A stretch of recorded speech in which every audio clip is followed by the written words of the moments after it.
आज हमारे साथ कार्यक्रम में एक खास मेहमान हो रहे हैं शामिल, वैभव सांघवी साहब, जो को सीईओ है एवेंडस ऑल्टरनेट स्ट्रेटेजी एलएलपी के। 17 साल से ज़्यादा का लंबा गहरा अनुभव उनका हेज फंड में काम करने का है। साल 2000 में एचडीएफसी बैंक में इक्विटी डेस्क पर उन्होंने अपने करियर की शुरुआत की और प्राइवेट बैंकिंग में भी आप रहे हैं। और उसके अलावा 3 साल आप डीएसपी मरीन लीज जैसे दिग्गज ऑर्गेनाइजेशन में काम कर चुके हैं। क्वालिफिकेशन से सीए है और साथ ही ग्रेजुएशन आपने एनएम कॉलेज मुंबई से किया है। सांघवी साहब, बहुत बहुत स्वागत है सर। धन्यवाद जी बिजनेस को समय देने के लिए। और नए साल के आउटलुक के पर आपने हमारी रिक्वेस्ट स्वीकार की, शामिल हुए। बताएं सर, ये साल तो जिस तरह की मुश्किलें थी उसको देखते हुए तो बाजार खराब नहीं हुए, लेकिन अगले साल के लिए बाजारों के लिए क्या आउटलुक है, कैसे देख रहे हैं आप? गुड मॉर्निंग अनिल जी और सभी श्रोताओं को मेरी शुभेच्छाएं फॉर 2023। अगर हम मार्केट्स को देखें, आपने सही कहा कि 2022 में हालांकि मार्केट ने ऐसा रिटर्न नहीं दिया है, बट ग्लोबली अगर हम कंपेयर करें तो इंडियन मार्केट्स ने बहुत ही बेहतरीन किया है एज कंपेयर टू अभी 2023 देखें हम तो एक ऐसा माहौल बन रहा है जहां पे हम इंटरेस्ट रेट्स को टॉप आउट करते हुए देख रहे हैं।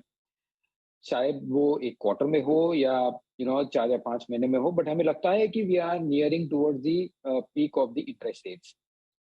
और इसी के कारण हमें लगता है कि जैसे जैसे हम ग्रोथ नंबर्स भी वीकनिंग देखेंगे ग्लोबल इकोनॉमी के, और देयर इज अ पॉसिबिलिटी कि अर्निंग फोरकास्ट भी थोड़े सबड्यूड होंगे।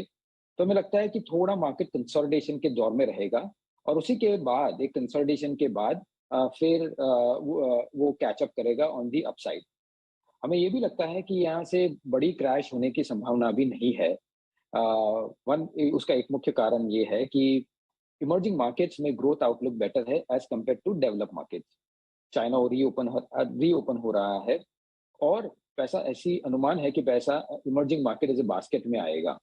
और जब भी emerging market as a basket में पैसा आता है तो India by default at this point in time वो 16% का वेटेज है करीबन। और उसी के कारण अपने पास और इंडिया इकोनॉमी में थोड़ा पैसा आ सकता है from a foreign investor perspective. So इसीलिए कहता हूँ कि प्रोबेबली थोड़े कंसोलिडेशन के बाद हम शायद वापस एक अपटिक देख सकते हैं फ्रॉम द मार्केट परस्पेक्टिव। हम्म तो ये इंटरेस्टिंग चीज़ है। जो सबसे बड़ी बात वैभव सर ने कही वो ये कि ब्याज दरें पीक आउट होने की तैयारी कर रही है, तो जितनी बढ़नी बढ़ जाएंगी। अब ज़्यादा और बढ़ोतरी नहीं है, और उसके बाद बाजारों के लिए ये अच्छा संकेत होगा। रिस्क ज़्यादा ग्लोबल मार्केट्स की रहेगी 2023 में, या हमारे अपने बाजारों की, कि कहीं वैल्यूएशन हमारे यहाँ महंगे हो गए, या ग्लोबल मार्केट्स में रिसेशन का खतरा? कैसे देख रहे हैं आप दोनों चुनौतियों को? जी, दोनों कॉम्बिनेशन ऑफ फैक्टर्स है, क्योंकि जी। इंडियन मार्केट्स के वैल्यूएशन श्योरली थोड़े हाई है। At the same time globally recession का रिस्क कितना लंबे दौर तक रिसेशन रहता है, और अर्निंग्स डाउनग्रेड किस स्केल पे होती है, ये हमें देखना पड़ेगा। लेकिन इन ऑल दिस फ्रॉम अगर डिमांड सप्लाई अगर हम देखें, इकोनॉमिक नंबर एक तरफ देखें, बट दूसरी तरफ अगर मनी सप्लाई देखें कि कैसे बाजार में निवेश का अनुमान है, तो हमें लगता है कि इंडियन मार्केट निवेशकारों के लिए अट्रैक्टिव मार्केट रहेगा, बिकॉज रिलेटिवली इंडियन मार्केट बहुत बेटर करेगा, both on the economic front, earnings front, और ऑन द जनरल नैरेटिव और हेडलाइन बेसिस एज वेल। सो हमें लगता है कि रिलेटिव आउट परफॉर्मेंस कंटिन्यूड रहेगा from an Indian market stand point. But एक पॉइंट कहना चाहूंगा कि जब रेट्स पीक आउट होते हैं तो पॉसिबिलिटी है कि एक 3 से 6 महीने के लिए एक debt as an asset class भी थोड़ी अच्छी तरह से परफॉर्म कर पाएगी, at least for the next 6 to 8 months.